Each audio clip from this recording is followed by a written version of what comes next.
Hey guys, Peter here to tell you about the latest from Temperance, Hermitage, Daruma's Eyes Part 2, out October 20th on Napalm Records. The album has 14 tracks, 63 minutes in length, and this is the band's 7th full-length studio album. They are an Italian power metal band. Now, before I talk about the design, you have to take 2 steps back to look at how we got here. And how we got here is with a concept album that allows you to discover a new world through the eyes of the protagonist. As he's discovering this new world, you're discovering it with him. So this is an album that definitely has a path, that definitely has a journey. And when you have a concept like this of telling a story from beginning to end, obviously the design of the record is going to be impacted by it, and it's going to have an influence on how you connect with that story and how you find your way through it. This album really brings those 2 worlds together perfectly. It has a great design, it's very engaging, and it has to be. When it's 14 songs in 63 minutes, you can't leave things up to chance. You have to create almost a cinematic experience musically, creating a musical, if you will, from the first to the last song, in order for the listener to not feel bored, not feel disconnected, but rather engage, excited to see what's coming around the corner, what's going to happen to the protagonist, what kind of adventure is waiting for him. And that's the style of design that they created with this record. Now, once you move into the sound, this is by far their biggest sounding record to date. Very cinematic, as you would expect, because of the concept and because of the symphonic influences. I honestly feel like this is more a symphonic power metal record than just your prototypical power metal album. The symphonic side of the record has a huge impact on the sonic experience, on the atmosphere, and on everything that you're gonna feel and get out of this record from a soundscape point of view. Now, I don't feel like the symphonic elements are here just to create a cinematic experience, just to create melody, just to make these songs feel larger than life. I honestly felt that a record that takes the listener through a journey that's placed in a world of fantasy and in a world that's not ours, you need to create the visuals. And what better way to create visuals than with symphonic elements and with orchestrations?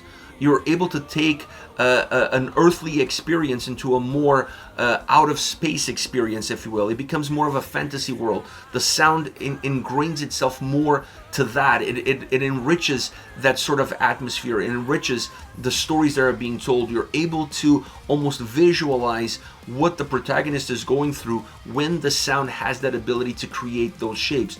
And I honestly felt like that was perhaps the biggest impact of the symphonic side of the record on this album, was creating those shapes, not just impacting the cinematic aspect, but rather creating a visual to what it is that you're listening to. This record also has great elements from the more traditional power metal side of the band, and I'm speaking obviously of the guitars and drums. I felt like the guitars on this album, while having some thickness, while having some heaviness, they were not as predominant. They didn't have as much of a role as they did in previous albums. The record uses more a combination of all the pieces rather than just depending on one single piece in order to push the album forward. So there's still some power in this symphonic power metal, but there's not a lot of power. The power is more of a combination of the drum sound tying up with the guitars and bass in order to create more substance, in order to create more volume. You still feel that thickness, you still feel that heaviness, but it's not pungent, it's not in your face, it's not into the forefront. So I felt like on this record, while the guitars sound great and they have they add great texture to the overall sound, they're definitely not a calling card, and they're definitely not one of the main elements of the album. The drums have a good sound as well, but they suffer from a little bit of the same as the guitars. You feel them there. They're part of the picture that you're seeing. They're part of the sound, but you don't really feel like they're taking a little bit of a step forward and distance themselves from the rest of the crowd. It's a little bit of that. It's a little bit of staying too compact, guitars and drums together, working more as one unit in order to create the background, the sound, the movement of these tracks. But the symphonic elements really take shape and really create a much bigger picture than those 2 elements specifically are giving you. They're still important building blocks in the overall sound, but they never really distance themselves from everything else. And because of it, you're able to feel them, you're able to see the texture that they offer, but once again, you'd never really look at them as a protagonist. They're more as a as another player that plays an important role as a supporting character, if you will, but not a protagonist. Now, vocally, there's a lot to be said about this album. I think it's their most dynamic, rich sounding album as far as the vocal performance and the impact that they have in the songs is concerned. First of all, you have a narrator. You have Arian Lukinson as the narrator. That to me was great. It helped me a lot.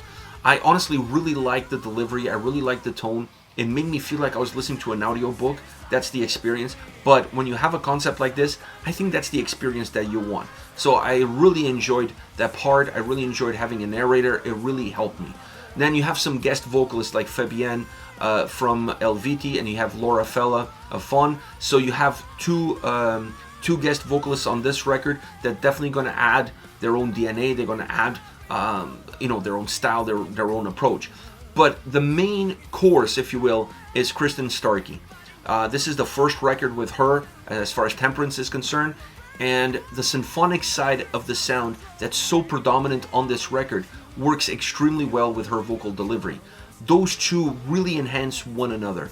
I think her voice becomes a lot stronger because the sound of this album is really built towards her strength, and then I feel like her voice gives a lot of strength to the record because it's the perfect partner to that sound.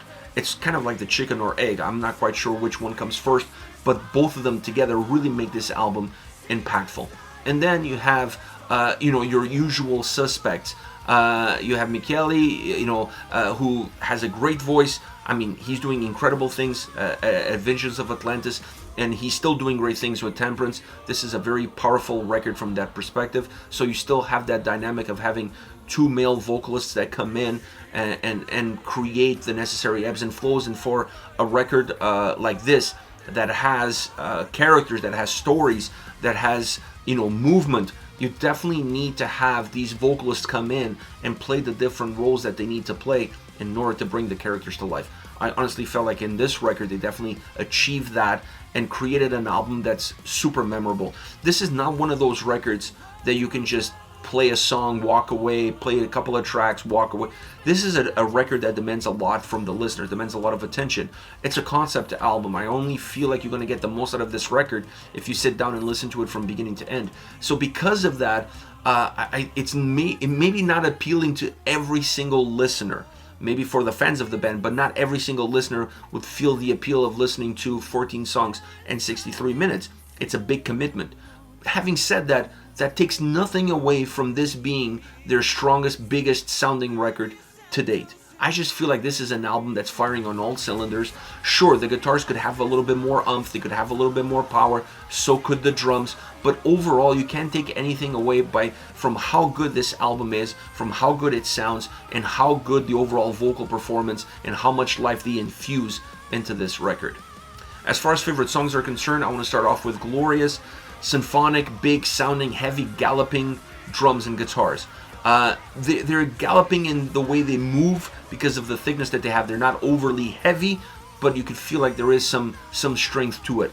Adding some melodic guitars help diffuse some of that heaviness, and then when you have the backing vocals to help the overall vocal delivery, creating this back and forth of like a choir and vocals, it's really cool. It adds almost a live vibe to the way the song comes across, making it very dynamic, matching the high tempo of the song with the movement of the vocal. So that's a really interesting dynamic that makes the whole track really come to life.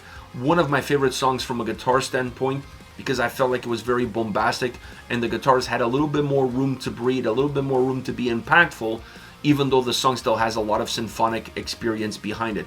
Truly a symphonic power metal song through and through, musically and vocally. Next you have Join Me. This track starts with a narrator, and it's really cool because the narrator always feels like he's coming from, a place of darkness, like he's coming from being unsure about what's going to happen to the protagonist. So this song kind of starts off a little bit like that, with you're a little bit uneasy about what's coming. So that's how the track kind of begins, and then you see it moving into a more melodic, brighter sound, infused with some heaviness from the guitars. I would say more thickness than heaviness, because the guitars feel heavy, but the volume on them it's kind of low, so you still don't have that impact, that in your face, like strong guitar power metal sound. It's there, but it's kind of subdued. But it allows you to feel like the verses are a little bit more controlled, more direct because of it, and then more bombastic in the chorus. The chorus definitely comes to life, both musically and vocally. It has a lot of energy, and that energy that the chorus has kind of infuses a little bit of energy throughout the track, even though, like I said, the verses are a little bit more contained. This is a song for Kristen to shine, for her to showcase her talents, showcase her range, and allow herself to kind of be the main focal point of the entire track. Last but definitely not least, Into the Void. This is, without a shadow of a doubt, my favorite song on the entire record. I love the symphonic side of it. I love the orchestrations. I love how big, how massive this song is, both musically and vocally. The choir style approach adds so much size to the song from a vocal standpoint. But even from an overall dynamic standpoint, it's a track that moves all over the place. Vocally, you have so many different styles, you have so many different approaches, you have so many different vocalists on a single track. It just has so much energy, has so much life. The characters are coming to life. The vocal performance is really bringing the characters to life. It's such an energetic song. From the sound to the vocals to the story to the lyrics, everything is moving. This song really comes alive. It has great sound. The bass really pops in this track. The bass has a moment in this song that feels very proggy, that takes the song into a different direction just momentarily, because overall you always feel like this is that larger than life track, cinematic because of the way the vocals, more so because of the way the vocals interact with one another in terms of the characters coming to life than the sound that it has. But it's a phenomenal track. It's super memorable, and the vocal performance is what makes this song memorable. Having the characters talking, having the discussion happening in a very fluid format definitely sets this track apart from every other song on this record. This is it, Temperance with Hermitage, Daruma's Eyes Part 2, out October 20th. Let me know your thoughts on the band, on the singles. Use the comment section below. I'll be reading those again back to you. Take care, guys.